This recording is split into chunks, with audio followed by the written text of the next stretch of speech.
Mark Wilson, Getty Images. It has been a hell of a week for President Donald Trump, even by his own standards. And the week isn't over.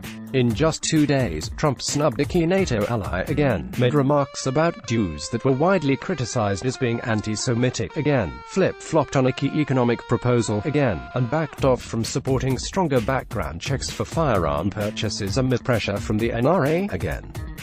The avalanche of reversals, denials, and bungled messaging adds yet another layer to a portrait of the White House in constant chaos and disarray. Visit Business Insider's homepage for more stories. It's been a rollercoaster of a week for President Donald Trump, even by his own standards. And the avalanche of public reversals, denials, and bungled messaging adds yet another layer to a portrait of the White House in constant chaos. Things were already rocky heading into the week, following reports that the president wanted to purchase Greenland, the world's largest island and an autonomous territory of Denmark, for the U.S. It wasn't entirely clear at first how serious Trump was about the idea. One person close to him described it to the Wall Street Journal less as a serious inquiry and more as a joke to showcase how powerful he is.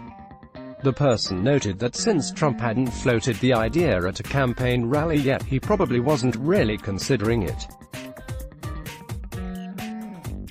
But on Sunday, Trump confirmed his administration has contemplated the proposal to buy Greenland because of its strategic location and rich supply of natural resources like coal and uranium. He also suggested that Greenland is a financial liability to Denmark. By late Tuesday evening, the president had chimed in about the idea on Twitter and said he was postponing a meeting with Mette Frederiksen, the Prime Minister of Denmark, because she had no interest in selling Greenland to the U.S. The move likely caught Carla Sand, the U.S.'s ambassador to Denmark, off guard. Earlier that day, Sands tweeted, "Denmark is ready for the POTUS. Partner, ally, friend." Hours later, after Trump's abrupt reversal, Sands reassured others that the president values snubs a key NATO ally again. Though Trump initially tried to strike a friendly tone, he soured after learning that Frederiksen described his suggestion as an absurd discussion. Greenland is not Danish, Frederiksen told a Danish newspaper this week. Greenland belongs to Greenland. "I strongly hope that this is not meant seriously," Trump fired back at Frederiksen on Wednesday, calling her rejection of the idea nasty. He added, "All they had to do is say, 'No, we'd rather not do that,' or 'We'd rather not talk about it.' Don't say, 'What an absurd idea that is. You don't talk to the United States that way,'" he said.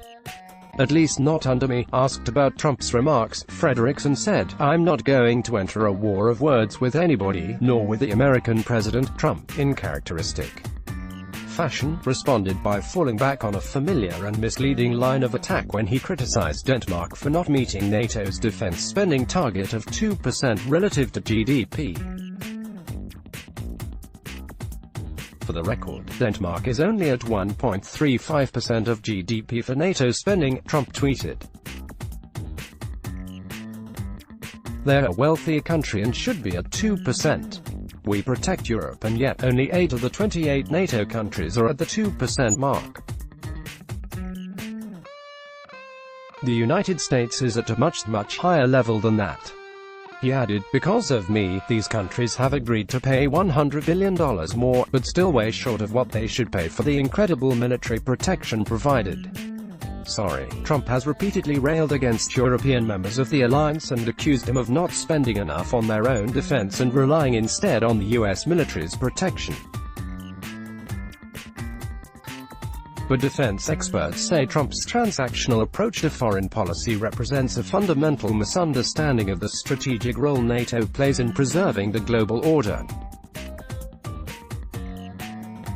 Read more. FBI agents delivered that Trump is amplifying Bull's theories about Jeffrey Epstein's death that have no basis in reality. Trump, American Jews who vote Democratic show great disloyalty. Meanwhile, on Tuesday, the president stunned the public when he said American Jews who vote for Democrats display either a total lack of knowledge or great disloyalty. The comment sparked immediate and sustained backlash, as well as accusations that he was invoking one of the oldest anti-Semitic tropes in the book by suggesting that American Jews have a dual loyalty to Israel. Where has the Democratic Party gone? Trump asked reporters Tuesday at the White House. Where have they gone? Where the defending reps Rashid Tlaib and Ilhan Omar over the state of Israel. And I think any Jewish people that vote for a Democrat, I think it shows either a total lack of knowledge or great disloyalty. Jewish voters in the U.S. tend to support the Democratic Party. Roughly 8 in 10 voted for Democrats in the 2018 midterms. American Jews also have unfavorable views of Trump, with just 26% approving of the job he's doing as president, according to Gallup.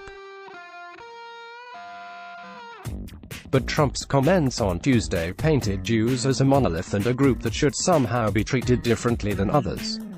Trump defended his remarks on Wednesday when a reporter asked if they were anti-Semitic. No, it's only in your head. It's only anti-Semitic in your head, Trump said to the reporter. After clarifying that the disloyalty he meant was to Israel and fellow Jews, Trump said, if you vote for a Democrat, you're very, very disloyal to Israel and to the Jewish people. On Wednesday, as the controversy around his comments continued to rage, Trump added fuel to the fire when he retweeted a prominent right-wing conspiracy theorist who claimed Israeli Jews love him like he's the king of Israel, and the second coming of God. Fact check: Jews don't believe that a Messiah or Messianic age has come yet, let alone a second one. Additionally, the teachings on the subject vary differently among Jews. Following Trump's remarks this week, Jonathan Greenblatt, the head of the Anti-Defamation League, wrote on Twitter that the president made it clear he thinks Jews have a dual loyalty to Israel.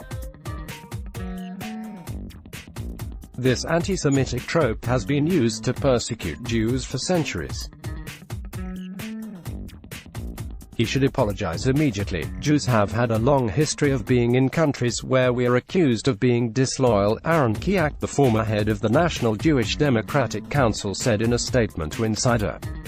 Just because President Trump is deeply unpopular in our community is no reason to slander us with echoes of some of the most insidious attacks against our people. Read more. The El Paso shooting has reignited a debate over whether the federal government has a double standard when it comes to white nationalist terrorism. Trump bungles his economic messaging. There was no dearth of policy blunders from the Trump administration this week either.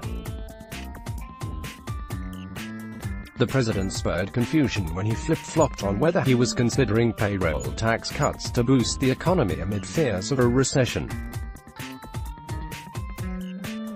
On Monday, The Washington Post reported that administration officials were weighing the option. A White House official publicly denied the story. The next day, Trump undercut that denial when he said in the Oval Office that the measure was on the table. He reversed his position on Wednesday, telling reporters a payroll tax cut isn't necessarily because the American economy is doing well. I'm not looking at a tax cut now, he told reporters at the White House. We don't need it. We have a strong economy. Trump has touted the U.S. economy's strength throughout his presidency and believes it will be a key pillar of his 2020 platform. But the Trump administration has struggled to keep its economic message straight in recent days. That's been compounded by the president's frustration with reports saying the economy is flashing warning signs of another recession. The president has since complained in private conversations with aides and allies that his opponents are conspiring against him to skew economic data and damage his chances in the upcoming election. In particular, according to the New York Times, Trump has privately claimed that forces that do not want him to win are exaggerating the effects that his trade war with China have had on the global economy. Read more. Trump says kids who are afraid of going back to school because of mass shootings should study hard and maybe be president of the United States. Trump backtracks On background checks, Trump also reversed his position on expanding background checks for firearm purchases in the wake of two mass shootings in El Paso, Texas, and Dayton, Ohio. In the days following the shooting, the president emphasized that he was interested in taking measures to curb the U.S.'s astronomical rate of gun violence. It wasn't the first time Trump had floated the idea of strengthening background checks, and there was significant skepticism from within and outside the White House about whether he'd follow through on his pledge. Indeed, he appeared to lay the groundwork to backtrack when he said in recent days that the background check system is effective enough the way it's currently configured. But according to The Atlantic, Trump's eldest daughter and senior advisor, Ivanka Trump, believed that she could convince her father to back universal background checks if the measure was paired with the flashy Rose Garden ceremony where Trump signed a document and called it historic and unprecedented, an event that would draw exactly the type of positive media attention the president craves. The Atlantic reported that Trump loved the idea and was all spun up about it. But after a phone call Tuesday with Wayne LaPierre, the CEO of the National Rifle Association, during which he floated the idea to LaPierre, Trump backed down. LaPierre reportedly gave an unequivocal no when Trump asked him if the NRA was willing to back stronger background checks. And with that, The Atlantic reported, the Rose Garden fantasy went up in smoke and Trump told LaPierre background checks were off the table. Trump denied on Wednesday that he'd indicated anything of the sort to LaPierre. John Paul T. Wanger contributed to this report. Let's block ads. Why?